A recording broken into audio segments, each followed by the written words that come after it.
Alrighty, here we go, everybody. Welcome into our Week 3 Fantasy Football live stream. We're going to be talking through all of your guys' questions. We've got ins and outs, some inactive and active players, of course, and a bunch of stuff to break down here in the next hour or so as we are live here before the Sunday afternoon kickoff. So, of course, drop those questions down in the live chat. I will get to every single one of your guys' questions here throughout today's live stream. Of course, smash that like button if you're just dropping in here and have not done so already. So, how's it going, guys? I appreciate you all for stopping in today. I did want to just cover some ins and outs here as we get started, as we wait for some other people to trickle in here and hopefully join us for today's live stream. So, I did want to note, we've got a tweet out from some people here for some actives and some inactives. Field Yates here, of course, covering on ESPN, has got us covered with some players in and out in today's early window. So Alvin Kamara, J.K. Dobbins, Gabriel Davis, Hayden Hurst, Josh Jacobs, and Dawson Knox are all officially active for today. One of the bigger notes, the inactive list, we've got Jacoby Myers out, so if you're looking to flex him this week, make sure to pull him out of your lineups. Taysom Hill is out as well. Other key names like DeAndre Swift and TJ Hawkinson are in as well. I did mention J.K. Dobbins and Alvin Kamara, of course, are in the lineup. So lots of stuff to break down for today. Again, of course, get those questions flying on in here. I see them pulling up here at a rapid rate, which I could not be more excited about. Smash that like button if you guys are just hopping on in here. So let's get started with some questions. That's what you guys are here for. Of course, that's what I'm here to do, is answer those questions. First and foremost here, we've got a question from Eric. Will the Dolphins and Bills game be the highest scoring game in NFL history? Now, of course, there's some sarcasm here, but no, I'll take the field. I think that the current record, I'm not even sure what it is. Let's look that up, is the highest scoring NFL game. Let's see what the actual record is here. 113 points. Washington 72. The Giants 41. So no, we are not going that far today. All right, on to some fancy questions, some actual legit stuff here. All right, so this is for Amanster23. The first question in the chat here. He's got one need at the flex position. He's got Darrell Henderson. He's got Jeff Wilson tonight versus the Denver Broncos, Russell Gage, or Breece Hall. So I guess scoring format would be a little bit helpful here. I do think I would head the direction. Man, see, that's tough because Russell Gage could have some good PPR value today. He was questionable heading into today's contest, but I think I would head Jeff Wilson Jr. here. I think that there is kind of a capped ceiling for all of these players. Darrell Henderson does worry me a little bit more, despite having a higher snap count percentage last week than Cam Akers. He was pretty significantly outtouched, so that's a bit worrisome for me. I'm not exactly sure how to break down this Rams backfield here for Week 3. I think we need some more data here to see Sean McVay and how he really wants to deploy that system. So I think Jeff Wilson's your safest bet here. Tyron Davis-Price is out for this game, and they actually elevated Marlon Mack, so it's either going to be him. We'll see if Jordan Mason's active for today's game. I think Jeff Wilson has the best shot to really be the clear lead back for that team, though. Hopefully he can get some goal line carries and pop an end zone run in there for you. James Cole is asking DJ Moore or Curtis Samuel for this week. A really interesting situation because we talked through DJ Moore this week in a video, potentially having some bust capability here for lineups in Week 3. What I don't love about this matchup is the fact that you've got DJ Moore coming off back-to-back 6-target games where we're, not traditionally, but we're, accustomed here to seeing some higher target performances. I actually paced him out. If he gets 6 targets per game here for the course of this season, you're looking at 102 targets versus 162 targets last year. So you're already seeing that volume number kind of deteriorate here early in the season with Baker Mayfield, as opposed to having some quarterbacks in the past, like a Sam Darnold, who may not have given him the best opportunities each week, but the opportunities at least were there. Or you've got Curtis Samuel, who's been kind of balling out here, and I think has a really nice, opportunity to see some of the lighter coverage from Philadelphia. I put that in quotation marks because they went crazy last week, but in terms of, Darius Slay, I'm expecting him to be on those perimeter receivers, whereas you've got Curtis Samuel working kind of in the slot. So I think if you want to go the safer route here, you go Curtis Samuel. I think the volume play, having an average of 10 targets per game here the first couple of weeks, and a guy who could see the most volume for a third straight week for this Commanders offense underneath, that might be my play. I think DJ Moore is a bit more boom bust. We've seen him make some spectacular plays against this New Orleans defense in the past, but for Marshawn Lattimore, who does shadow here and dodge that suspension bullet with that altercation with Mike Evans last week, I think that that's just a little bit more shaky for me. So again, if you want to risk it, roll the dice for that ceiling. Maybe you go DJ Moore, but with that lack of volume and that tougher matchup, I think I'm going to head the direction of Curtis Samuel here.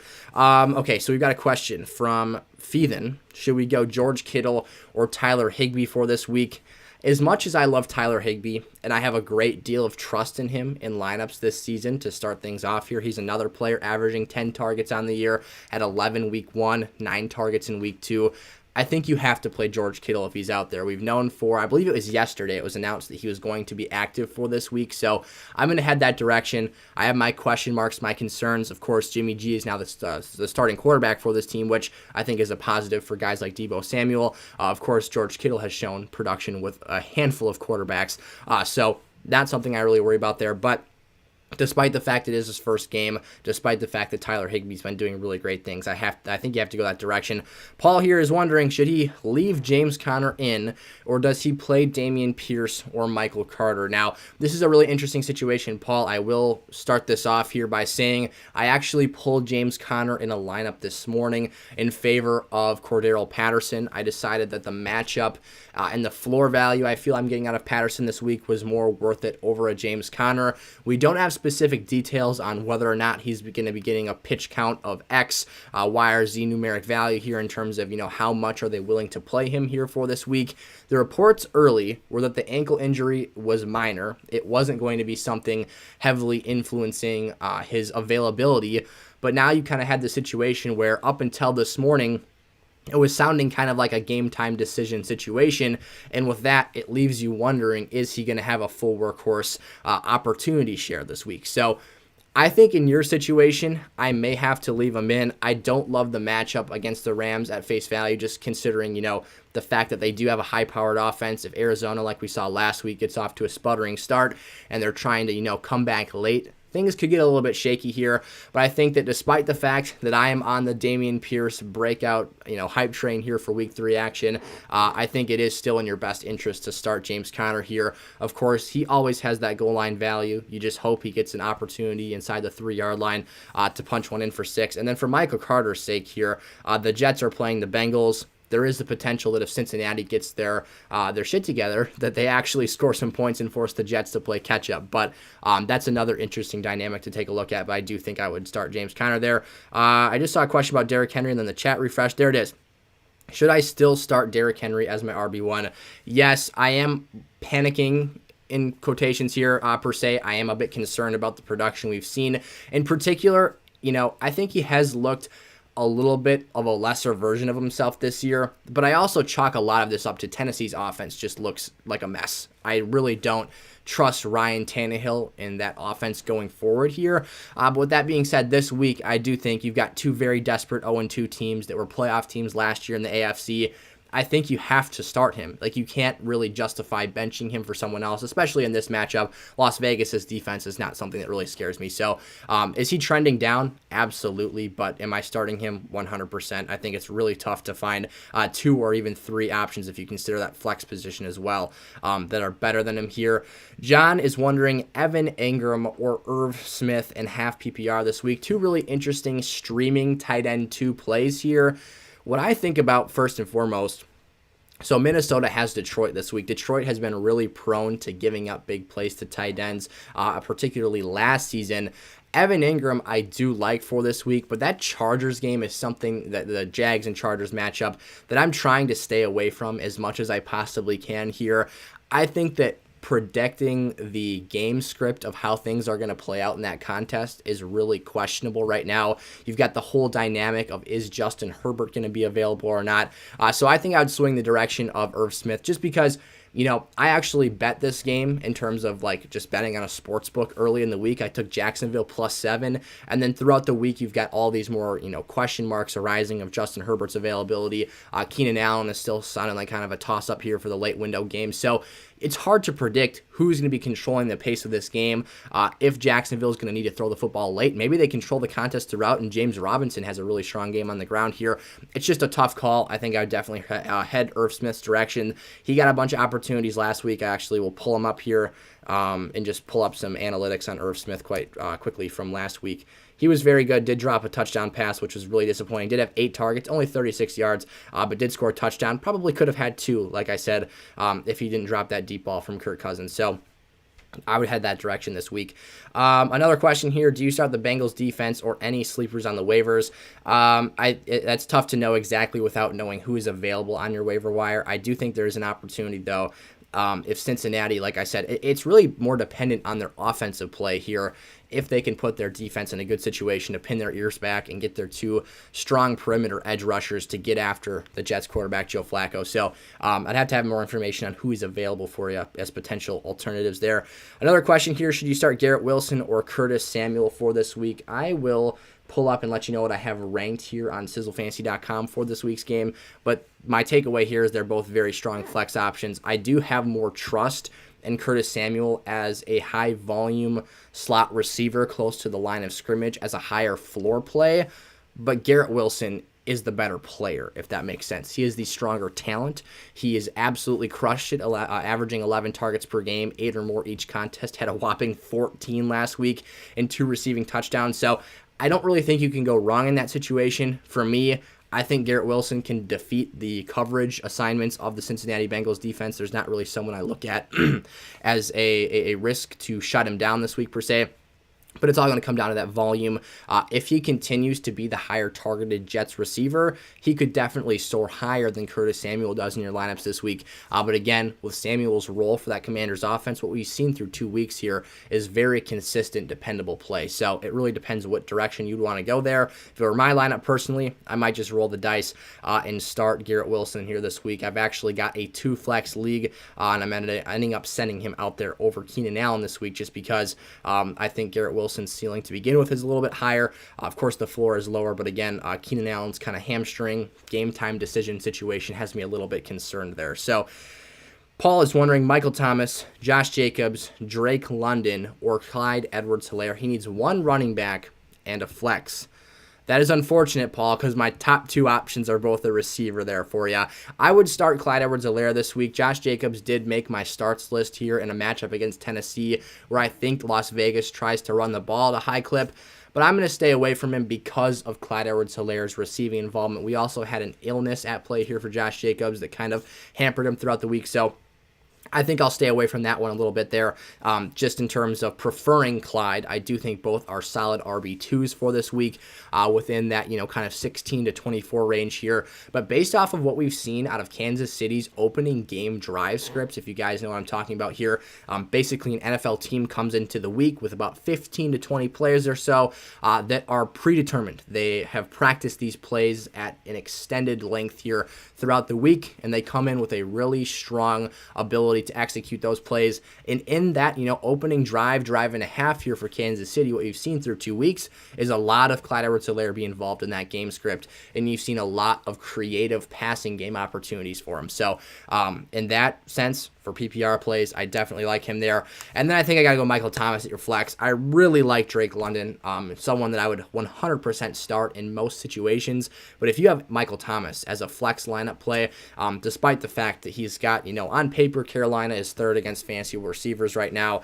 Jameis Winston does sound like he is in. That was something that was a bit shaky coming into this game here. We didn't know if he's going to be available, but based on what I last heard here, Jameis will be available here for week 3. So I would start Michael Thomas. He's going to get that volume. We've seen him get an impressive amount of looks so far this year. Just to recap that, I can pull those numbers up for you guys really quick. Michael Thomas on just 61% of snaps had 8 targets in week 1, and that number jumped 15% to 76% snap count percentages against Tampa Bay in week 2, where he had 9 targets and 11 total receptions, 3 total touchdowns on the year. So Ashwin is wondering, do you think I should trade Naji Harris? If so, for who? Thankfully, Naji found the end zone this week. It looks like the offensive line played a bit better, but I still have my concerns. I would still look to move him for a fair price. Someone that I've been loving to buy low, and I think there might still be the opportunity to buy him low in week 4 here, or approaching week 4, is Javonte Williams. He's got a tough matchup against the San Francisco defense, a very good front seven this week, and I love his usage here. We've seen him have an 84% target share opportunity share of the Denver Broncos backfield. So significantly more involved in the receiving game than Melvin Gordon is. And in each contest, he came up this short from scoring a rushing touchdown. So you take that 11 fantasy point per game average in half PPR scoring and bump that up to 17. Like, you are on the cusp of having a high level RB1 player in an offense that we hope to God gets better. Now, I trust his usage and involvement, even though Denver's been sputtering and Nathaniel Hackett looks like a complete clown right now. I think, and I know I trust that offense more, and the personnel even in that offense more, and the offensive line play more so than I trust Pittsburgh right now. As long as Mitchell Trubisky's the quarterback, they are incredibly one-dimensional. I think the stat was he had like 136 yards passing if you remove the George Pickens, catch of the season through 2 weeks, or 3 weeks now, and you take away those 2 seam shots to Pat Freiermuth on the last drive of the game. So if you take away desperation mode here, it was kind of tough sledding for that offense. So back to the question, though, if you could squeeze out some more value there, of course, that would be wonderful. But for me, you talk about a Naji Harris, a Derrick Henry, some guys trending down my rankings right now. Players that I would at least move for the right price, but I'm not just, looking to have a fire sale here and move them off the team. So Roger says, keep up the great work. Absolutely, Roger. Will do appreciate you stopping in the stream today. He's got 2 wide receivers, a flex, and a half PPR league. So we've got the options of Cortland Sutton, Rashad Bateman, Devontae Smith, Curtis Samuel, Julio Jones, Cam Akers, and Eno Benjamin. Plain and simple here, we're going 3 wide receivers. I think all the options except for the last couple there were receivers. Yes, they were. I'll go Cortland Sutton here against San Francisco. Jerry Jeudy sounds a little banged up. I think he will play based off of the reports I last heard. I can actually check in on that right now, but I believe it looked like he was trending towards playing. Yes, sounds like the Broncos are likely to have Jerry Jeudy tonight. So that's fine with me, though. I still think that Cortland Sutton is a player who is very, very competent for lineups here as a fringe wide receiver 1 or a high-end wide receiver 2. I'll go Curtis Samuel in the other spot. Again, high-volume play there. And then I'll roll the dice on Rashad Bateman against New England. I do have my concerns about volume and just his overall potential to maybe bust had he not made some of those 2 humongous big plays last week. But he's a very talented player. Absolutely love everything he brings to the table for that offense, just in terms of being a high-quality playmaker. So that was our 3 options. So to recap, just in case I was kind of all over the place there, Bateman, Curtis Samuel, and Cortland Sutton for your lineup this week. Steven's got another question here. Jeff Wilson and Tony Pollard for Drake London and Kenneth Walker. Long-term, the London and Walker side wins that by a landslide. Jeff Wilson Jr. essentially has kind of an expiration date to his fantasy value, and that's whenever either he gets surpassed by someone else behind him. Shanahan said he's playing the hot hand here, or whenever Elijah Mitchell returns to the offense. So that is a very key thing for me here. And Kenneth Walker has, it's very early to say this, and I don't want to sound hyperbolic, but he has league-winning running back potential.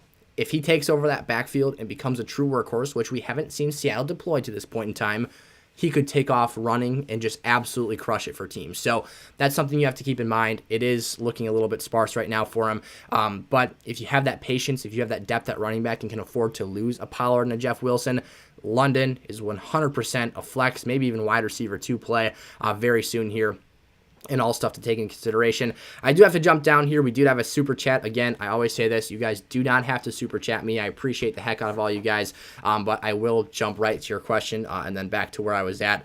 If you choose to do so, again, not something you have to do at all. I'll never ask for a super chat. So, PPR, he needs to play 2. He's got CeeDee Lamb, Drake London, and Hollywood Brown. So, if we go over to sizzlefantasy.com, where I've got my rankings pulled up right now, CeeDee Lamb is someone who I think is definitely a weekly boom or bust play. I do really love your other 2 options, though, for this week. Drake London against Seattle is someone I don't see anyone on the Seahawks roster right now that concerns me in coverage. Their most versatile defensive player is out for the season, that being Blitz boy Jamal Adams now out. I forget it was a quad issue or some sort of a tendon I think he tore. Sounded like a pretty gruesome injury, but Essentially, I'm loving Pitts in London this week against Seattle, and I think Hollywood Brown has tremendous big play potential against the Rams this week. On paper, everyone's still scared of Jalen Ramsey. I've gotten questions last week when I talked about Drake London as a starting lineup level player against LA. There were some people, hey, Jalen Ramsey, are we worried about him shutting him down? Absolutely not. That hasn't been the case here as of late. He's been letting up some big splash plays. And the other big thing is he doesn't shadow. So I'm not expecting Hollywood to face that top grade coverage every snap this game. And LA's had some secondary troubles on the back end preventing those big plays. So I do have, I will, disclose this. CeeDee Lamb is the higher ranked player here, if you will. But I think if you play your hand right here, those other two players fit very well alongside one another.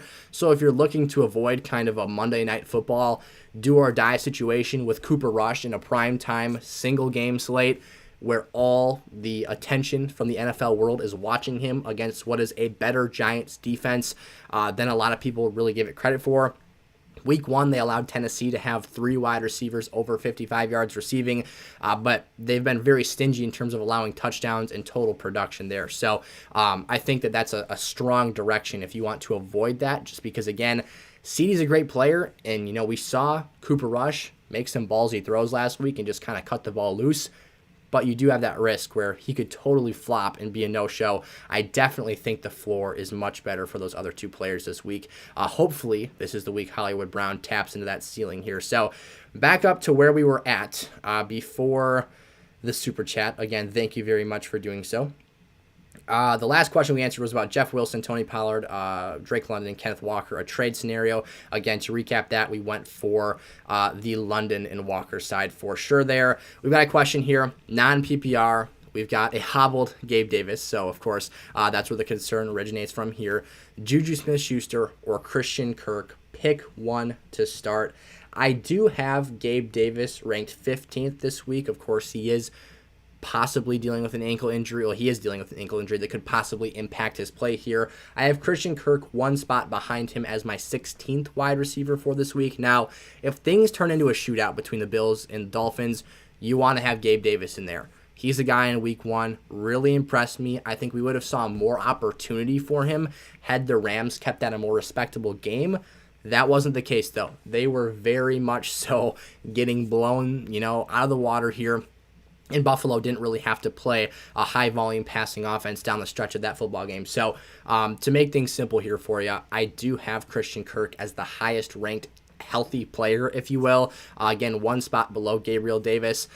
It sucks that you can't start both of them because both of their ceilings are tremendous. The one issue, and if this scares you about the LA Chargers, is that they do have J.C. Jackson. They do have Asante Samuel. They have very talented playmakers in the secondary. I don't think that Jacksonville has quite the same problem we saw from Kansas City on Thursday night last week. But with that being said, they did play Thursday night last week, so they've got a long 10-day week of preparation defensively for Trevor Lawrence in this offense. I think Christian Kirk can make a lot of things happen. He is top 3 in red zone targets right now. He's been a really versatile pass catcher for this offense. So if you were really concerned truly about that Gabe Davis injury, I would have no problem heading towards a guy like Christian Kirk. But I did want to outline some of those potential risks and red flags, reasons why he might struggle a bit this week. Of course, because we always want to give you guys both sides of the argument here. Chargers or Bengals for this week. I'm assuming, Raphael, this is a defensive question here. I think I got to go with the Chargers. Like I said, it's really... Okay, so where this could go wrong for LA, though, is if Chase Daniel starts. I haven't seen any information on Justin Herbert. If you guys could drop that in the chat. I haven't been on Twitter nearly as much here. In case there's been an update. I know that the coaching staff said something about they're going to leave it up to his decision. He remains 7 hours ago, so this isn't the most updated stuff, but it says he remains unsure if he can play, may take a pain-killing rib shot. Yeah, so the Chargers medical staff here has taken a long view with Herbert and his cartilage injury, recommended he doesn't play, but are leaving the decision up to him. So I think on paper, the reasons I just talked about here, you've got the Chargers on a long week of preparation for the Jacksonville offense. They could potentially pick off a young quarterback in Trevor Lawrence, who has shown strides here, but, still might want to push the ball downfield. You never know what takes place here. But again, so the reasoning that this could go wrong is if Herbert's not out there and the Chargers aren't sustaining drives, they're punting and their defense is getting tired and really worn out through 4 quarters, that's where things could take a bad spin for them. For the Bengals, the Jets have been passing the ball at a high rate. Excuse me. I think both of them are about equal plays for this week. If we check out my defensive rankings here, I do have Cincinnati as a top 5. I have both of these teams as top 10 options. The Chargers as a 7th ranked option, but again, this is pre-Herbert news. And then we have Cincinnati at 9. So both of them are pretty solid plays here for the week. That's a really tough call. I'd say just go with your gut there. I might just start the Chargers because they have the better pass rush as well. So you might get sacks off of Bosa and Mack just at a high rate. Etienne or Jacobs or Stevenson in a PPR league for this week. Another interesting call. It's such a hard decipher for how we're going to break down this Chargers game for the week. Etienne, of course, is the best pass catcher of the group. I don't expect Josh Jacobs to be super involved in the pass catching game for this team, but I do expect him to get a lot of work. Just based off of that, the volume, he might be your safest option here. But if Herbert plays and if the Chargers are putting up points, you might have Etienne out of the backfield doing some major work. So I would say it was between Etienne or Jacobs for me. I would probably lean Jacobs, though, for a safer floor option. If you need some ceiling, though, if you're looking like a heavy underdog in your matchup for this game, maybe you take the chance and roll the dice on Etienne, who's been struggling a bit, though, as of late. So Shane, talking right about that, is Herbert playing? We really don't know yet. He's in the late window games. I'm assuming before the stream's over today, we're still not going to have an answer, if I'm quite honest. What are they a 325 or a 305? I'm in Central Time here, so I'll look up when exactly that game kicks off, just for sake of you guys having that info. They're a 305 game, so they are the earlier late afternoon window games. We might not know until 2:30 or 2:45 or, whenever your time zone is, 15 minutes before the top of the next hour when they're actually playing at. So it's really going to suck. So you've got Goff and Mariota in your lineup or as options for your team here. You could hope that Justin Herbert chooses to play. He's tough as nails. I think the competitor in him makes him want to play. But if not, you do have Goff and Mariota as options. I think that, depending on how safe you want to play, like realistically, how much upside is Herbert going to provide in a lineup this week? And, of course, does the risk outweigh that? So I did have Justin Herbert as my 4th quarterback for week 3 here, had he been healthy. But now I don't know if you want to put yourself in that situation where, unless you have someone else on your bench that you could drop for a waiver quarterback that plays in the 325 window, you could be totally screwed here. So I like Goff and Mariota's matchups personally this week. I think Goff can eat up that Viking secondary, and he is right now a top 10 fantasy quarterback. I've actually got a situation where I'm in a league. I'm going with the ballsy decision here. I've got Tom Brady and Aaron Rodgers in a very deep dynasty format, and I don't want to start either of them without their weapons and with the caliber of defenses they're playing. So I elected to go Marcus Mariota and hoping to pick up some rushing value for me on the ground against Seattle this week. It is a tough call. I think you'd be best suited going Jared Goff, though, even over Marcus Mariota, just because of how Detroit's passing attack has been so efficient this past 2 weeks here, especially against Minnesota that's gotten carved up as well against the Eagles last week. I think had Green Bay had more protection, they could have had some success there. So I think it sucks, but I think you have to go Jared Goff because both of your quarterbacks, I could be wrong here, but I'm pretty sure they both play in the early one. Oh, the Falcons actually do play at 325, so maybe it'd be suffice doing that. When the Vikings play, they play at 12. So Goff would be off the table for you there. All things to think about. Flex Jahan Dotson, Darnell Mooney, or Chris Olave this week. I think I'm going to have to go Chris Olave. I love Jahan Dotson. I love his production, but Chris Olave actually had over 300 yards, air yards last week. He just didn't connect on any big plays with Jameis Winston, and the one he did, he gets tripped up, loses the football, and fumbles. So I think he's got a massive ceiling every time he plays here. I do worry a little bit about the perimeter players for the Commanders' offense this week. I think in particular Terry McLaurin has the opportunity to bust. Of course, his talent, his speed, his size give him a tremendous ceiling every week, but I do really like that Chris Olave matchup, and we've seen Jameis Winston does not hesitate to just rip the football downfield. So that's interesting there. Ben A is wondering Tua or Jared Goff for this week. I think I'll lean Tua here. The Bills' defense is missing both safeties. I do think fundamentally they're a lot more sound than the Ravens and aren't going to let up all of those humongous plays that we saw Baltimore do last week. However, two new starters and two different personnel, needs here at a very key position when you've got absolute burners in Tyreek Hill and Jalen Waddle could be problematic. I think he scores a lot of points this week. Alex agrees with me. He would start Olave. Kyle is wondering, yes, of course. He says, thanks for the help. No problem, man. Would you play A.J. Dillon or Cordell Patterson this week? He has to flex Garrett Wilson. The opponent is starting Joe Flacco. So I would start CPAT over A.J. Dillon. I've talked about this in, I think it was the, I forget what episode it was. Maybe it was the running back tiers list for this week, the top 30 running back tiers episode. I'm very concerned about A.J. Dillon in particular in this matchup. He is going to need a high volume of goal line opportunities, and that doesn't mean 10 goal line carries. That means like 3 or 4 in a game, because he is the running back in the National Football League with the highest percentage of between the tackles rushes. And that is where the strength of this Tampa Bay defense is, and they just eat running backs alive in there. So I am very, very cautious on starting him for this game, just because if he doesn't score touchdowns, I worry about his production. They're without Akeem Hicks, the former Bears, very solid interior lineman, but their inside linebackers can fly. They're schematically, Todd Bowles is one of the best defensive minds in the game.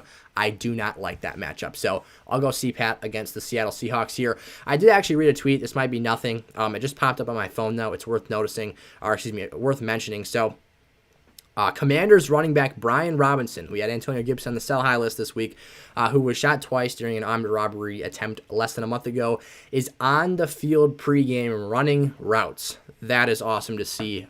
Super excited for him and his recovery. Obviously, that was a very, very tragic and unfortunate situation, and I was super pumped to watch him play football this year. So I'm getting more excited about, the potential for him.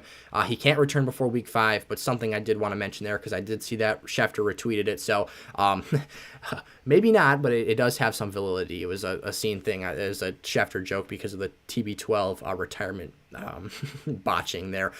So Jonathan says, do I bench Brady? Only option is Flacco. Joe Flacco's been balling here, but I think you got to stick with the GOAT in that situation. Josh is saying pick 2 here. He's asking about Christian Kirk, Michael Thomas, and Gabe Davis. Super interesting situation again here. We kind of talked about the Gabe Davis versus Christian Kirk situation a little bit ago. That is so tough. I have them actually ranked 15, 16, and 17 here for this week. He's in PPR, so maybe you had the volume play in one of these situations with Michael Thomas here, just hoping that he continues to eat up that target share for New Orleans' offense and the red zone opportunities. And then the other situation is depending on how worried or not worried you are about Gabe Davis's health and potential ceiling for this week, you make that, differentiation between him and Christian Kirk. It sucks that you can't start all 3 of these guys because they are all superb options. I might just go... If you have Michael Thomas as a wide receiver 2, I'm assuming that Gabe Davis is your flex. If you have like an elite tier 1 wide receiver, I would just risk it for the biscuit on Gabe Davis here because he can get open and get deep in the secondary. The situation a little bit earlier sounded a little bit more dependent on these 2 players, so I would have went Christian Kirk for the floor there, just being the number 1 option in his offense. But if you find yourself having some flexibility where you can, risk it a little bit more, maybe Gabe Davis is the option for you. But if you're worried about that ankle, no problems going Christian Kirk. It's such a paper-thin margin. Aiden is wondering, full PPR, pick 3, T. Higgins, Christian Kirk, Cortland Sutton, Mike Dubb, Alvin Kamara. He's in a 10-man league. He's 0-2, needs a dub here this week. First and foremost, I'm starting Christian Kirk here. So Mike Williams, the tricky situation there is what time? I think the Bengals play at noon. Do they not? That's going to be the other thing for this lineup here is that we need to make sure that we don't get him in a situation where if Mike Williams isn't playing, or excuse me, if Herbert isn't playing, you don't want to have Mike Williams out there with Chase Daniels. And for that reason, just because of the boom-bust potential there, I think you might have to sit him. I would go Higgins, Kirk, and Cortland Sutton for this week. Kamara's coming back, it sounds like, after being banged up here, but I think you want to go for that receiver upside. He could totally kill it, though. If you're really confident in that, I suppose you could sit down a Cortland Sutton. Otherwise, I think I'd go there again. I don't want to put your team in a situation where if he's playing with Chase Daniel in the 305 window today, that you're essentially you kind of already feel defeated because I don't expect him to push the ball too far downfield. Do I start Garrett Wilson over Terry McLaurin this week? Hoodie Productions, I'm sure that's just an abbreviation for that, is wondering about here.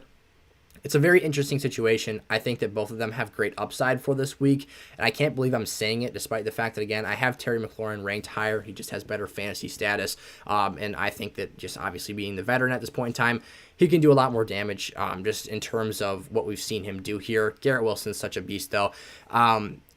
With that being said, you can make a very legitimate case to start Garrett Wilson against Cincinnati. They're probably going to need to score points here. And the far tougher matchup is Philadelphia against Terry McLaurin. So if this makes sense, I think that Terry has a larger chance of busting for your lineup this week. It is ballsy, but if you feel you can make it pull off here, I wouldn't hate seeing Garrett Wilson out there in the lineup. But again, both of these players have tremendous ceilings. Trade question, looking to sell high on Garrett Wilson. Weak at running back, strong at wide receiver. Which running back should I target to get? Well, plain and simple here, I don't think Garrett Wilson really commands too much weight on the trade market yet. I think your best bet is a Damien Pierce, and you're about 30 minutes from that window closing. So I would get moving fast on that. I personally think that Damien Pierce is a breakout candidate for today, so I'd get hustling on that if you can. Otherwise, like I said, it's going to be pretty hard to sell Garrett Wilson straight up for a really strong running back. Starting Pierce over Zeke, breakout game incoming. Yes, sir. I don't hate that at all, actually. I do have Damien Pierce ranked ahead of Zeke for this week. So, of course, you guys can get access to my rankings on sizzlefantasy.com for just over $1 per week. So, yeah. Basically, Damien Pierce, I'm 100% on board with that. Mariota or Herbert this week. Don't know if Herbert will be as elite even if he plays. That's a tough situation here. You've got two guys in the afternoon window. The decision might be made for you. If Herb plays in the 325 window, I'm starting him. Again, he was my QB4 for this week. I think he might just go out there and just try and grit through it and play his butt off here. But it is a kind of a sucky situation to be in here. We're going to go through some rapid-fire questions here. We've got a lot of catching up to do. So I'm just going to start flying through some of these and getting you guys on your way here. So I lost my place, so I got to find it. All right, here we go. A-Rob, Irv Smith, Shepard, or DJ Chark for the flex and PPR. We're going A-Rob there, Big Trev. Meet the Woo says starting Pierce over Jeff Wilson. I don't like how Debo takes his touches. Don't mind that at all either. I think Jeff Wilson has a cap ceiling. Aguilar or Lazard for the flex from Jacob here. Really interesting spot. I think Lazard is the clear favorite target for Aaron Rodgers, but Aguilar has no Jacoby Myers this week. So I think Aguilar's ceiling honestly might be a bit higher in this matchup. I think that the Packers, I heard yesterday, or I read on Twitter that David Bakhtiari is making a season debut here, but then I thought I heard someone else say something differently on the Fox NFL pregame show. He's still expected to play based off of what I'm last seeing here.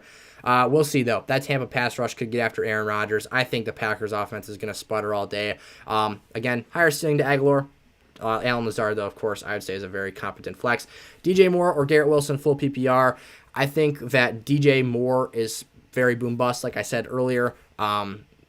I might just go Garrett Wilson, though. He's been getting so many targets, more so than DJ Moore, only 6 targets per game for DJ, but it is risky. DJ Moore is a more established player and could definitely make a big play over the top of this defense, but we are expecting a good majority of his snaps to be covered by Lattimore. Need 3 wide receivers: Waddle, McLaurin, Juju, Brandon Cooks, and DJ Moore. First and foremost, we're starting Jalen Waddle. We're also starting Brandon Cooks this week. And then, man, that decision's tough because those are all guys that I think have some risk in their situations here. I think Indy could probably just squat on the Chiefs pass catchers like we saw last week from the Chargers. It's a coin flip between Terry and DJ Moore. Terry's been the third most targeted Commanders receiver both back-to-back weeks, and then DJ's been getting 6 targets per game here. So risk either way. Flip a coin there for that last spot. Cam Akers or Ramondre Stevenson as my running back 2 in full PPR, or pick up Mostert off the waivers. I think that the Dolphins will be hard-pressed to run the football this week. I'd probably go Cam Akers. It feels absolutely disgusting. You're going to have to hope he scores a touchdown and gets the goal line nod this week, but that's where I'm going to go there. Stevenson's been getting more snaps than Damien Harris, but he hasn't been getting the touches, so that kind of defeats the whole purpose of starting him there. He's just not getting opportunities. It's like the reverse of what Akers and Henderson are doing right now. And like I said, Mostert was a nice option last week, but I don't think Miami's going to run the ball too much. Drake London or A.J. Dillon. Give me some Drake London this week. I trust his floor more in this matchup. Again, Tampa Bay's interior, very, very stout. Should I pair CeeDee Lamb with Brady to trade for Devante Adams? I think that short term, this is definitely an upgrade for you. I think that as long as you have another quarterback to offset that Tom Brady loss, Tom Brady hasn't been playing too great either. I'm expecting here once this schedule kind of shakes itself out, though, that things will get back on track a little bit more. But basically, the answer here is long term. If that works out for your team in terms of you already having enough depth, go for it. I think Adams is a top 5 fantasy receiver right now. Do we trust Gabe Davis today? I can play A-Rob instead as a wide receiver too, and we need a flex, Michael Carter, ETN, Romeo Doubs, Herbert, or Mason in half PPR. I would trust Gabe Davis in your situation. Allen Robinson, I think, is equally as risky, injured or healthy. So Jeff Wilson or Damian Pierce today, PPR. I'll take some Damian Pierce today. Breakout week, I believe, is incoming. Aguilar or Lazard for the flex. Already answered this one. Hopefully you were able to see that, Jacob. I did kind of outline why you might want to go either way. Lazard probably has a better floor. Aguilar, I believe, has a better ceiling if he can stretch the field against Baltimore, which we saw happen last week against Miami. Need 2 wide receivers out of Metcalf, London, and Garrett Wilson. I would go with the 2 rookies here, London and Wilson. Metcalf, to me, he is the best player of the 3 in terms of just established NFL talent right now, but his yards per catch has been really, really disappointing. Here, let's pull up Sleeper. Talk some DK Metcalf for just a quick second here. This is supposed to be a rapid fire segment, but a lot of bases I want to cover right now. DK Metcalf, yards per target, 5.14 in week 1 and 5.83 in week 2. Those are not very good numbers for a guy who we've seen during the Russell Wilson era be a big play, deep threat that scores a lot of touchdowns. So no TDs to this point in the season. Atlanta is, on paper, a matchup you think he could find success against. We did see A.J. Terrell get mossed twice by Michael Thomas, but for that, he's so touchdown dependent, boom or bust. I think the other players honestly give you a better opportunity to produce in the yardage category. Full PPR need to win. Allen Robinson, Bateman, or Gabe Davis. Yep, I think you go Gabe Davis here.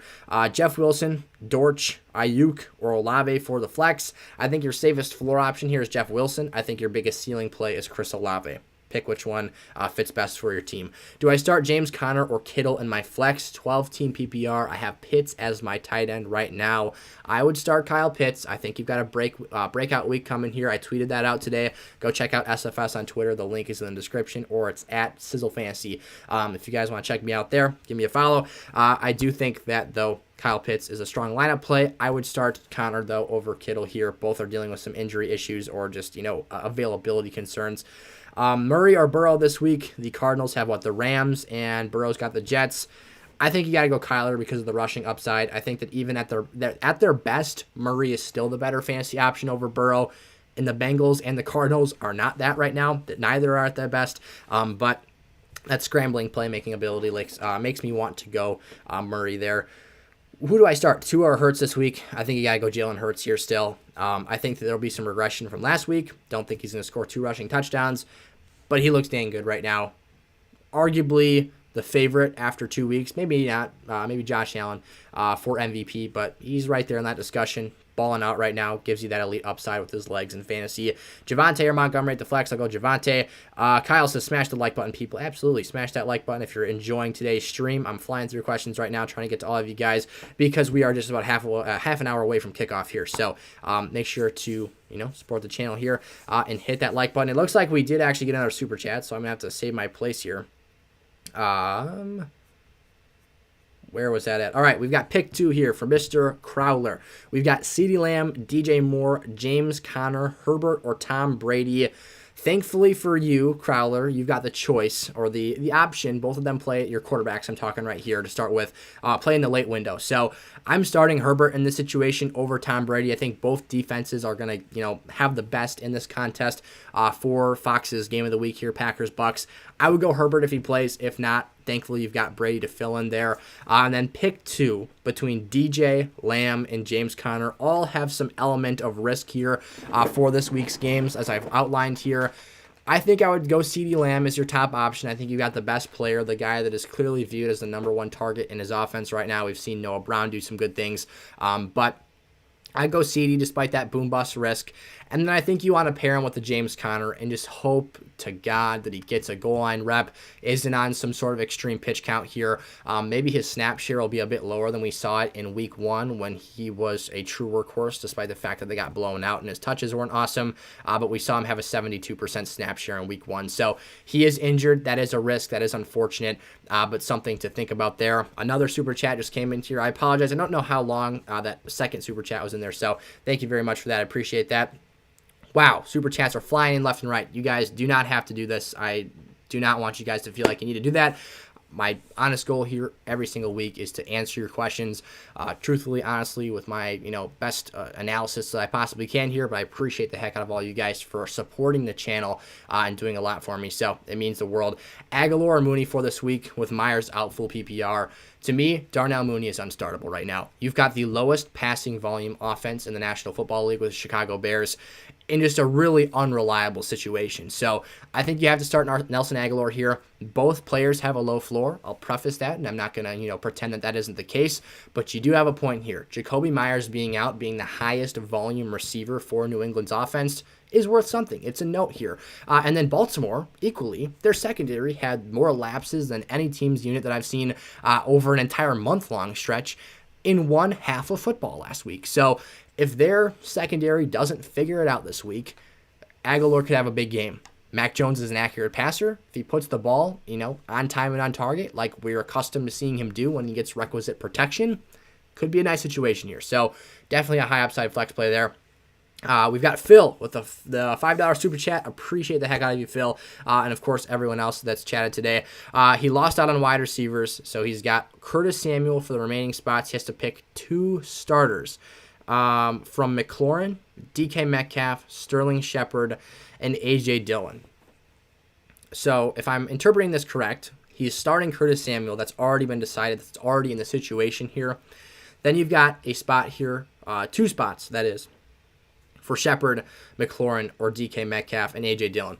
First and foremost, I think we're going to have to start Terry McLaurin here.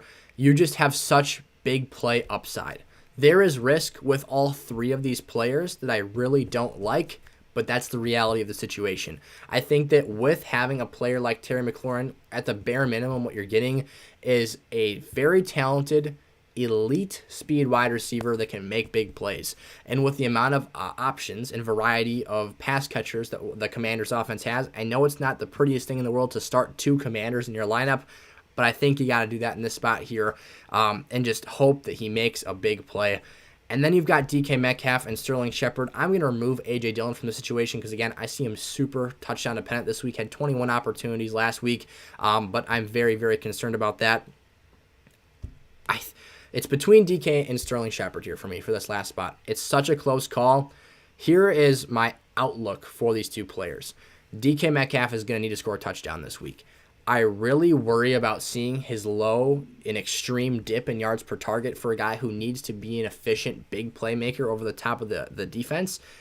Geno Smith just isn't giving him those looks, and that's problematic for me. But this is a matchup on paper that is exploitable. It's good enough where he could make some big plays. I will note he did have a really big, I believe it was a 49-yard reception called back last week. I think it was offensive pass interference or holding. It was one of those 2 calls, got that play reversed. It was a filthy, just reached over the top of the head of the defensive back and snatched that football out of there. DK can do that. Otherwise, you've got Sterling Shepard, who I believe right now is the best and most reliable Giants wideout. No Kadarius Toney, no Wan'Dale Robinson Jr. this week. That's another option. If he gets free over the top, could make some big plays. But I think the better player, and it's stupid to call it the safer option, but I think the better fantasy upside play is Metcalf. I will say, though, I am starting Sterling in a league this week where I have Mike Evans suspended and I need to rely on him. I felt more comfortable and confident starting him over guys even like a Romeo Doubs this week or some other fringe flex level players. So that's my thought on that. I would definitely say McLaurin for that first spot there. And then depending on what you're looking for, Sterling might see more volume this week. Definitely has an exploitable Dallas defense over the top, but things to consider there. All right, I got to get flying here because we've got a lot of questions coming in below even the points that we were at before. So Back to Maddox here. Damien Pierce or Nelson Aguilar at the flex. I think Pierce is your safer floor bet here. Aguilar is the ceiling play, depending on what you're looking for out of your starters. Kirk, Mike Williams, Drake London for wide receiver 2. I think the choice here is Christian Kirk because right now we don't really know where the ball is going to bounce with a Justin Herbert for this game, and I think that his floor is insanely low if Chase Daniel is the starter. Dameon Pierce or CeeDee Lamb full PPR. I am starting Hunt and Swift as your running backs right now. I guess this depends on how much upside you already have at the wide receiver position. If your upside is looking very good, then it's a simple floor or ceiling choice. Do you want to risk it for the biscuit with CeeDee Lamb and go for another big booming game? Or do you want to have kind of a safer floor? I think Dameon Pierce breaks out this week. I like the matchup against Chicago. Do you want to play that safer there? Should you sell high on Nick Chubb? Pete is asking here. It depends on who you can get back in return for Nick Chubb. His stock right now is one of the highest amongst the fantasy running back position. He's been producing great numbers. I mean, I'll pull up in a half PPR format right now. Nick Chubb has been doing excellent things. Has, 4 touchdowns in his last 2 games here.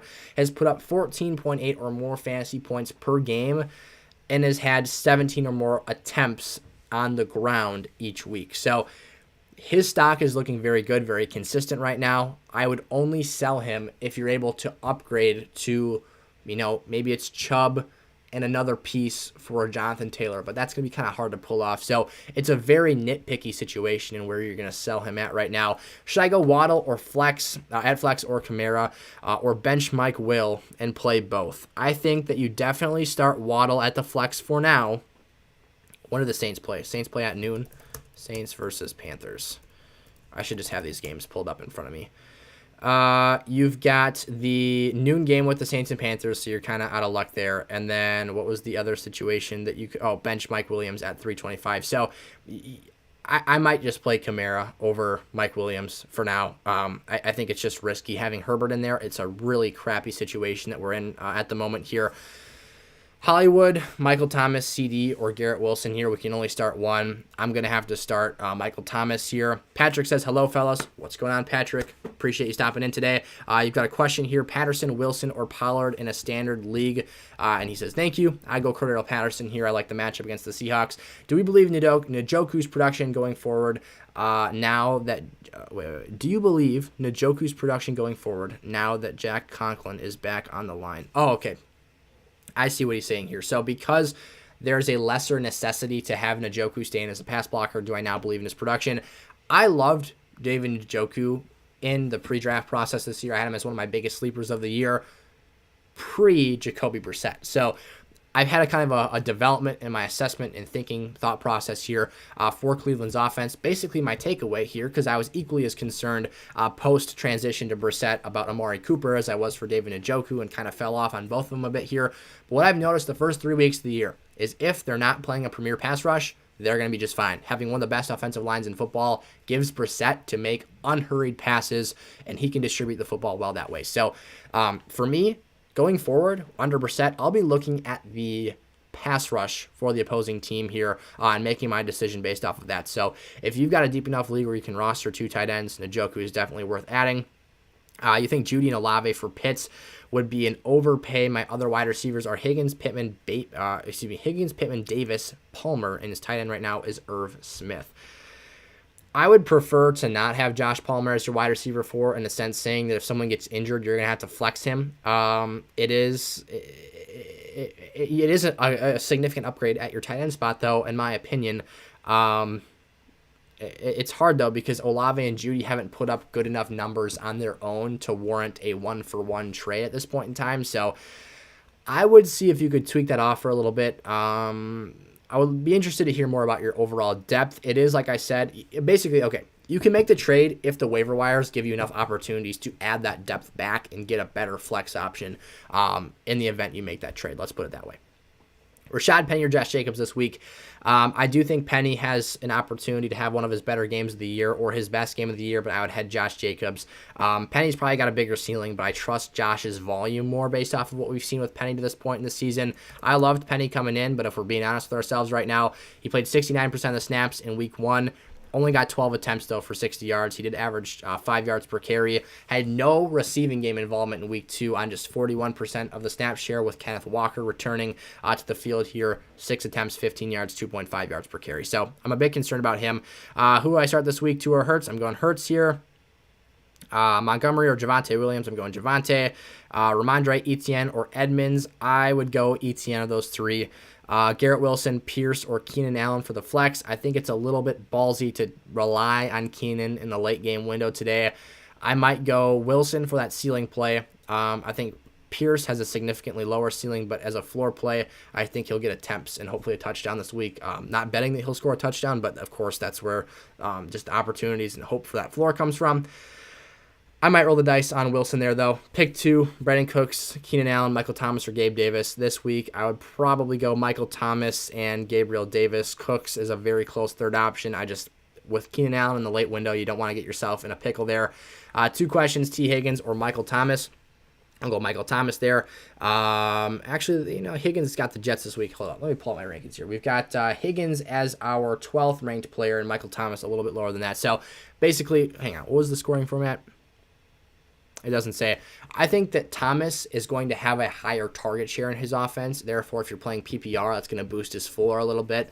Higgins is definitely the option to get that higher ceiling on maybe fewer targets, but of course, very, very talented player as well. So then Akers or Penny, again, not a super sexy situation there, but I think I go Cam Akers in that spot, just getting more opportunity last week. I don't really trust either of those players right now. Waddle or Gibson at flex. Got to go Waddle this week. Hopefully the Bills get into a shootout there at the Dolphins. Actually, I'm playing against Tyreek Hill, Stephon Diggs, and Josh Allen against one team. That's going to be rough if it turns into a shootout for me. But it's a dynasty league. I'm on a 12-game win streak there, so hopefully that doesn't get snapped today. Allen Robinson versus Shepard, also Kirk versus Lamb. I'll take Kirk there, and I'll take A-Rob in that situation. Cordero Patterson, Devin Duvernay, or Miles Sanders at the flex. I'll go C-Pat. Hello, Nathan. He says choose half PPR to James Robinson, Jeff Wilson, A-Rob, and Marquise Brown. I'm assuming these are flex lineup situations. I'll take J-Rob and Hollywood Brown for today. Goff or Geno Smith. I think you got to go Jared Goof today. I don't know if that was just a typo or if that was on purpose. DK Metcalf or Jeff Wilson Jr. in your flex, full PPR. Jeff Wilson's going to give you a lot better floor, but if you think that you need some offsetting ceiling play here to get you that dub tonight or this weekend, might have to go DK. Super risky, but could pay off here. All right, am I actually answering questions from chat? Yes, I am. I'm very behind because you guys are flying them in here very quickly. I appreciate it, though. Jeff Wilson or Swift at the flex. Swift for sure this week. Happy Sunday. DeAndre Swift or Gabe Davis for the week. I'll go DeAndre Swift here. Standard scoring flex. You've got Damien Pierce, Pollard, Juju, or Garrett Wilson. In a standard league, I might just go Damien Pierce here this week. Without getting that reception value from Garrett Wilson, I think it's going to be very dependent that he gets a high yardage total or a touchdown here. And I think with Damien Pierce, you're just setting yourself up for a higher floor opportunity if he's getting 20 or so rushes in what should be a pretty good game script for this team. And I think they'll cut him loose here this week. If you do want to roll the dice for that ceiling, though, Garrett Wilson would be my next play here. So Herbie doesn't play, sit out Mike Williams. Yeah, if Herbert doesn't play, super worried about Mike Dubb with Chase Daniel. Gabe Davis or Thielen, I'll go Gabe Davis here. I see you guys are helping each other out. I appreciate that as well. Since I'm a bit behind, I'm trying to catch up, though. A-Rob versus, I think I just answered this question. I went A-Rob and Kirk. Is Duvernay worth a roster spot? Depends how deep your league is. If you're playing 12-man plus, possibly. If not, probably not. Allen Robinson or Damien Harris, thought about it because he's a starter, so he'll get more touches than Robinson at flex. So Damien Harris for me is just a touchdown-dependent RB2 every week. It's as plain and simple as that. So if he scores a touchdown or two, he'll be awesome. If not, he'll have a bust-worthy game. And for Allen Robinson, it's dependent on how many touches they're going to give him in the passing game. So you're rolling the dice a little bit there each way. If you're playing in a PPR league, I'd probably start Robinson. If you're in even half PPR or standard, I might start Damien Harris there. Mike Dubb or Gabe Davis today, I'll go Gabe Davis. Swift has been elite lately, but I think he's only gotten 5 to 10 carries last week. Yes, so Grail, the one who mentioned this, Swift had an ankle injury. Apparently it's feeling a lot better this week based off of what I've read and based off of his own statement. So yeah, that basically came off of him being on somewhat of a pitch count. He was still insanely efficient with his touches, though. Was able to find the end zone there. DK or Pittman for the flex in a full PPR league. I would go Michael Pittman here. Yeah, let's check on Michael Pittman's health, actually. Let's see what's come out about him lately. Oh, he's been removed from the injury report. Totally good there. Yeah, going Michael Pittman for sure. DK or Damien Harris at flex. I think Damien Harris is your safer bet. Full PPR. Need a flex. Ayuk, Breece Hall, Dobbins, Jamal Williams, Marquez Valdez, Scantling. And I appreciate you very much as well for asking that question there. I will go... I don't love it, but I'm going to go J.K. Dobbins in the first game back here. Seems like risky business, but it seems like they gave him ample amount of time to get back and fully healthy before getting him out there. Mariota or Goff, I'll go Goff this week. Ayuk or Judy, I'll go Judy. Sounds like he's going to be available. Jeff Wilson or Zeke, don't mind going Jeff Wilson this week. Need some upside in my second flex spot. Okay, perfect. I love this. I love that we know what we're looking for here versus ceiling or floor. That's helpful for me, you guys. So he's got Penny. He's got Jamal Williams, Algier, Gainwell, or McKinnon already down 40+ with Cooper and Chubb. So I think you got to go Penny here. It's risky, but you're looking for that upside. He is a capable pass-catching back. He can find the end zone as well. He's a big enough back to be used in that goal line role. So just hope those touches bounce his direction. Jacob / Zamir White or Cordero Patterson. I will start CPAT here this week. Who for running back 2 and flex, Jeff Wilson, A.J. Dillon, Cam Akers, Michael Carter, and Lazard and Higbee. So you got running back 2 and a flex. I will go with Wilson at your running back 2. For your flex, Michael Allen Lazard. Is it PPR? Did he say that there? Otherwise, Michael Carter could be a solid pass catcher out of the backfield. I think we'll go Wilson and Lazard there. Michael Carter, if you're playing in a full PPR format, though, might be the way to go there. The Bengals are pretty stout against the run, though. It's more of his pass-catching role that I'm more interested in here. Dobbins or Melvin Gordon. I'll go Dobbins this week. Falcons defense this week. Let's see. Atlanta has the Seahawks. I don't really see them making too many big plays, but I think they're competent in having Seattle be held to a quiet offensive outing, if that makes sense. I like pass rushes, though. Teams that get pressure on the quarterback create turnovers. Kiss of Poseidon says, thanks for the response, Gavin. Anytime, that's what I'm here to do, you guys. Should I start Knox or Thomas at tight end? That being Logan Thomas. I think Dawson Knox is the way to go against Miami here. Big chat refresh. It seems like I'm catching up here slowly but surely. I'm at least within a scrolling range of the end of the questions here because I want to get you guys set up for kickoff here in under 15 minutes. Bench 1, Higgins, Mike Dubb, CeeDee Lamb, Marquise Brown, Curtis Samuel. That's a deep team there, deep league. I had a hard time picking who to bench. Right now I have Samuel, but I'm thinking I want to play him. Please help. I got you, Luke. I think that... Do you have any other 325 situations here? Okay, here's what I would do. You've got Mike Dubb in the late window, and you've got CeeDee Lamb on Monday night. I think that you put... Okay, it doesn't matter who you have in right now, but basically here, if Herbert's playing, pull Mike Williams out of your lineup. If he's starting, I think you keep him in there. And that leaves you with CeeDee Lamb, who you'd have to be sitting in that situation. But I think it's incredibly risky having him and Mike Williams, both players with high bust potential due to their current team situations in that lineup. That might be where I'm going right now. Have that high floor flex play and Curtis Samuel available. Adrian's wondering, are Herbert and Keenan Allen playing? We really don't know yet. It's probably going to be a game time decision. They play in about 3 hours from now, 3 hours and 15 minutes or so. You're going to have to be glued on Twitter. Quick plug for myself. Follow me at Sizzle Fantasy on Twitter. Check that stuff out. I tweet stuff out every once in a while, just random thoughts and takes, opinions, whatever that stuff. But yeah, you're going to have to be following Adam Schefter, Jay Glazer, Ian Rappaport, any of those guys that send out blasts about information. You're just going to have to keep your ear to the ground there. Might have to sit Mike if Herbie isn't playing. Yeah, I agree with you, Mike, there. I got CD waiting on that status. Yep, same thing I just said there. From Mike, Luke says, yeah, that's true. Okay, that's just him responding to that situation. What are your thoughts on Cole Beasley this week? I think Andy, great question. I actually picked him up and rostered him in a super, super deep league. There's like 24 roster spots available, so very, very uncommon stuff. But I'm not playing him this week. 1 week in the playbook. I don't know if that's enough time. If anyone can pull it off, it's TB12. But Cole Beasley's a very good player. He could maybe carve out a niche in this offense. He's probably going to play in the slot a little bit here. But I'm not starting him this week. I just got to be a little bit more cautious on that. He hasn't played football yet this year. I want to see what he's got in the tank, how they're going to use him, all that kind of stuff there. Danny Batista, awesome name there, says, how are you feeling about Kamara this week? Choosing between Kamara, Pittman, or Curtis Samuel. I think, let's see, if you're in a full PPR lineup, that gives all the more power to Alvin Kamara as a potential backfield option to catch some passes, but I am a little bit worried about his touch count with, I read that he's going to need an injection, some padded rib protection here as well. I think Pittman might just be your best bet here against Kansas City. It could become a high-scoring game. Might want to go that direction. Knox, Everett, or Jack Conklin. For Elver Gazo, I believe I said that correctly there, I'll go Knox this week, even though he's really disappointed me here the first couple weeks of the season.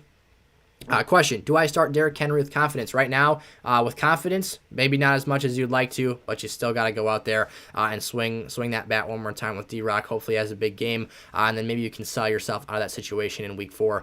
You have Leonard Fournette, Saquon, JT, Joe Mixon. Who do you sit? In that situation, I think that is a tough call. You have yourself a loaded RB room. Let's see, the Giants have Dallas this week. Fournette has the Packers. Loved that matchup. But you've got Jonathan Taylor and Mixon, who I think you have to start here. So that raises the question. It's between Fournette and Saquon. I think that you got to go for the ceiling play here and start Saquon against a Dallas team that has been good defensively. But I think the Giants do have somewhat of an advantage in that matchup. I might just sit Fournette, though. I will say I think Lenny has a safer floor. So if that's something that you're focused on here, you don't want to have a situation where you're looking at a Monday night boom or bust situation. Maybe you sit Saquon, but I do believe his upside is higher here if that's the direction you feel comfortable with. He says, Steven here says, thank you for sharing advice. Should I start Burrow or Cousins this week? I think that both Burrow and Cousins have the opportunity for great success in this matchup.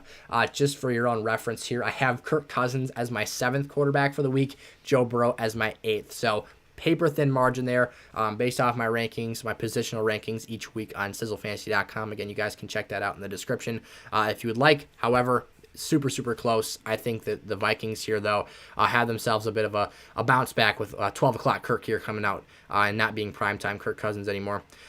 Do I start Jerry Jeudy, Dameon Pierce, or Tony Pollard? I would start Dameon Pierce this week as the highest floor play. If you want to roll the dice on Jerry Jeudy's stealing game, though, that's fine. A little bit risky, though, coming off of last week's injury. And, of course, still the jury is still out on that Denver pass-catching, food chain, the pecking order, rather. Joseph says full PPR, 2 flex spots, Thielen, Juju, Hall, or McLaurin. This week, I like Adam Thielen's ceiling. He's not the safest option in the world, though. I would feel comfortable starting him, though. And then maybe you start McLaurin alongside him. Otherwise, Juju. My worry with Juju is the lack of vertical threat for Kansas City's offense. Let the Chargers just sit on those underneath routes last week. And I think that the Colts could do something very similar here. So I would go Thielen and McLaurin. They've got bust potential, but I think that offers you the best ceiling. Lawrence or Goff, lost Trey Lance. I'd start Goff this week. Gabe Davis or Christian Kirk, full PPR. It's so close. It's a coin flip. I have them ranked right next to each other for this game. I think you go, Gabe Davis is the higher ranked player for me, unless you're not worried about that injury, unless you are worried about that injury, then I would turn around and start Christian Kirk. Need to start Patterson, Zeke, Olave, or Julio. I would start Patterson. And the other spot I'd probably start, tough call. I'd probably go Olave here. Julio's health, unless I'm missing something here, is still a bit of a game time decision. So this is for Tony Hardaway. A question a while back about a trade. The rest of his roster is Brady, Mariota, CMC, Javante, Patterson, James Robinson, Brian Robinson on IR, not James Robinson. And if I did make the trade for Pitts, I could get Dortch or Landry's on the waivers. So you do have some solid running backs that you could also put in that flex position. So that makes me feel a little bit more comfortable about things. If you can pull that trade off, I'd go for it. TJ says Breece Hall or Damien Harris here for this week. ETN is his RB2 behind Jonathan Taylor. I'd go Damien Harris and just hope he scores a touchdown. That's my thought process there. Thanks, Ted Penny, already for now. Good luck, everybody. Get those dubs. Yeah, Scott, let's go get those wins this week, guys. Luke says, should I trade Bateman for ETN? Have a lot of wide receiver depth. Both players have their own associated risk, so I think having that running back position that could break out later in the season, I've loved the tape that ETN's put out there. The usage hasn't been awesome so far, but if you have a lot of wide receiver depth, I think Bateman is kind of a boom or bust risk right now with the lack of volume he's seeing, at least as compared to some of his peers that are balling out as well. So I'd go ETN in that situation. In your situation, though. Cooks, Michael Thomas, Josh Jacobs or Cordero Patterson. Full PPR, I'll go CPAT, and then I think you go MT in that other spot. Sutton, Hollywood, A-Rob, or Metcalf. I will go... You pick two. Okay, I'll take Hollywood and Sutton. Unless that's not the question. I'm confused. Is he already starting Sutton and Hollywood? If the last decision is between A-Rob and Metcalf, I'll take A-Rob there, but my first two would be Sutton and Hollywood. The phrasing of that question just goofed me up a little bit, though. Don't worry about it. Hopefully that answered things. Bateman or Jacobs or James Robinson for this week. I'll go J-Rob here. I'm a little bit more optimistic about the game script for the Jags right now. Sorry, I wasn't here, so I'm going to ask my question again. Garrett Wilson or Terry McLaurin? Basically, I just said, I think Garrett Wilson gives you a very good ceiling, as does Terry McLaurin. I do worry about Terry being the third player in targets for this Commanders team right now, behind Curtis Samuel. Jahan Dotson out-targeted him in week 1, so that concerns me a little bit. Garrett Wilson's been leading the way both weeks for his team. I think he might go that direction. Connor or Sutton in PPR? That is a tough call as well. I think San Francisco is going to be a difficult matchup for Denver tonight. But with that being said, Sutton is very, very viable in the red zone. Him and Russ have looked good together so far. And I think that between him and Connor, it's so close, especially in full PPR. The thing that worries me about Connor is the ankle. Is there going to be a pitch count there? Is there not? We don't really know that at this point in time, unless, again, something's come out here while I've been streaming that I'm unaware of. I'll just quick peek into his outlook here. We'll test it pregame, but it's tracking to play. That's the best we have right now, or the best I'm seeing. So maybe you just go Sutton because you don't have a concern about that health. Luke says thank you, and he appreciates the help here. He's a subscriber. I appreciate you, Luke. Glad to have you in here on the channel. Of course, super glad to have all of you guys sticking in with me. We're 4 minutes from kickoff, so I'm going to do a quick rapid fire and then hang on out of here, or get on out of here before the game. Allen Robinson or Olav. I'm going A-Rob this week. CEH or Fournette. Let's go Fournette there, John. Everett or Hawkinson. I will go Everett, actually, over Hawkinson. Not trusting him too much right now. Joe says A.J. Dillon, Devontae Smith, or both over ETN. I would probably go ETN, honestly, actually, out of that situation. If you're playing in PPR, that's the way to go, just in terms of getting that pass catcher. Keenan or Michael Pittman. I'll go Michael Pittman this week. Some question marks about Allen's availability, and Pittman's off the injury list. Allen Lazard or Adam Thielen. I might go Adam Thielen this week. I think he's got a really great opportunity to score a touchdown in this matchup. And Detroit's secondary has been a bit susceptible to some plays here at the wide receiver position, of course. We've also got a super chat coming in here from Lucius. I believe I think I'm saying that right. I think he super chatted last week, so thank you very much for coming back in this week. Edwards or J-Rob for the lineup this week. That's a close call. Sorry, I thought the next comment was from him saying it was a full PPR league. So I like both of these players here. I think in a PPR format, I might swing towards Clyde Edwards-Helaire. If you're playing half PPR or standard, though, I'm going to go James Robinson. With the Herbert issues and potential pain threshold being an issue here, I think the Jags are able to control this game and keep it a bit of a closer contest than I expected here originally earlier on in the week. I think that development's very important here because I think that obviously bodes well for Jacksonville's running attack. So that's my thoughts on that situation. I will actually let you know my rankings for these two players as well. Again, has not been updated today just because I've been streaming since we've been talking through this stuff here. I actually had CEH at my 20th running back ranking for this week and J-Rob at 21. So that development may have just pushed J-Rob over the bubble a little bit there for me, though. A few more questions here, then we're going to head on out, and I hope you guys enjoy your Sunday afternoon. Mariota or Tua. I will start Tua this week. Breece Hall, Juju, Dotson, Pollard, pick 2, and non-PPR. I will take Dotson for one spot. Yeah, that's a tough call for the second spot there. Not super confident in the running backs scoring touchdowns, just betting on that. So I think you might have to go Juju there and hope he scores his first touchdown of the season. I think you're risking the biscuit there a little bit either way, regardless of what direction you go. Pierce, CeeDee Lamb, or Sutton, full PPR. Started hunting to Swift already. I will go, all right, you're in a full PPR league. I'll take Sutton at one of those places. I think you have to go CD at the other spot. Pierce right now has not been super involved in the passing game, which is a little bit worrisome for me. Bateman, Juju, Dobbins, ETN, PPR. Start 2. I will go I don't really trust Bateman in full PPR, or excuse me, not Bateman, Dobbins in full PPR this week when you don't have to. So I'll avoid that situation if you can. First game back off of a major injury. They give him a lot of time to recover, but I think you go ETN over Dobbins for this week, and then you maybe just go Bateman there. Juju could see more underneath volume, but again, I'm super worried about the Kansas City vertical passing attack after seeing last week. Ingram or Singletary, I don't like starting either, but I think you gotta go Singletary just as an opportunity to be more involved as a secondary option. It sounds like Kamara's back. So one more thing, M tier or McLaurin, Hoodie, I will go with Michael Thomas. It is PPR, yes. Okay, so even more prominently Michael Thomas. Sterling Shepard or Garrett Wilson, full PPR. I will go Garrett Wilson there. And then Legoat, way to end off the stream today with Legoat. Full PPR, pick 2. Elijah Moore, Pollard, and Zeke.